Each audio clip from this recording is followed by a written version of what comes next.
Cheap Joe's Art Stuff. My name is Julie and I'm here to impart some knowledge to you today via a 2-minute art tip. And today I want to readdress a subject that we have actually already done a video on. But in several of the, hundreds of videos that have followed, we have mentioned the subject of color cards several times. I know it's a subject that we touched on in the Art Speak video, the demo one with me and my friend Leslie, who is a Cheap Joe's employee. We've talked about it in color mixing.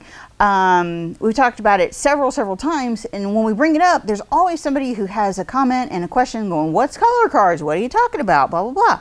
So wanted to start fresh, go over it again so that everybody understands what we're talking about when we say color cards. Okay, color cards are something that you can make at home for yourself, and I encourage every serious artist who's looking to develop their painting to go ahead and work on a set for yourself. If you work on canvas, a fun way to develop some color cards is actually buy those like little teeny mini canvases that are super adorable. You know, we sell them for just a few cents each and stuff like that. They're really inexpensive. So if you're working on canvas, it's really good to show how the paint behaves on a canvas surface, which is what you're going to work on.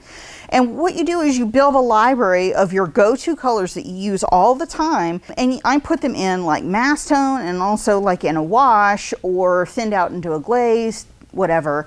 But for acrylics and stuff like that, I put them on like a little canvas card. And for watercolors or inks or anything like that, I put them on like a watercolor paper that I use regularly.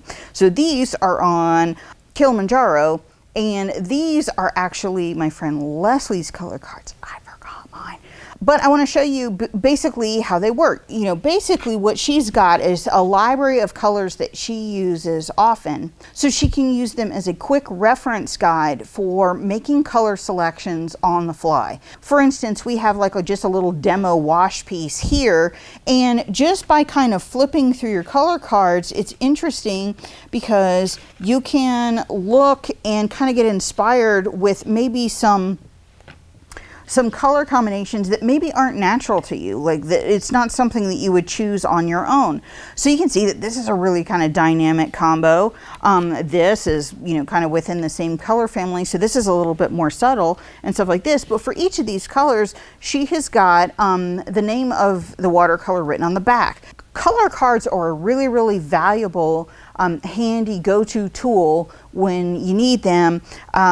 So when you're working in the studio, you can kind of figure out the direction that you're going to go. You can also pre-plan the color library for a particular painting before you even get started. So whether it's you got kind of stylistically stuck in the middle of what you were doing, or you're kind of planning things out, color cards can be super handy. They are a wonderful addition. Take some time, make yourself a set. It is a wonderful kind of investment for how you're painting. Makes things a whole lot easier, and we are sure that you will enjoy.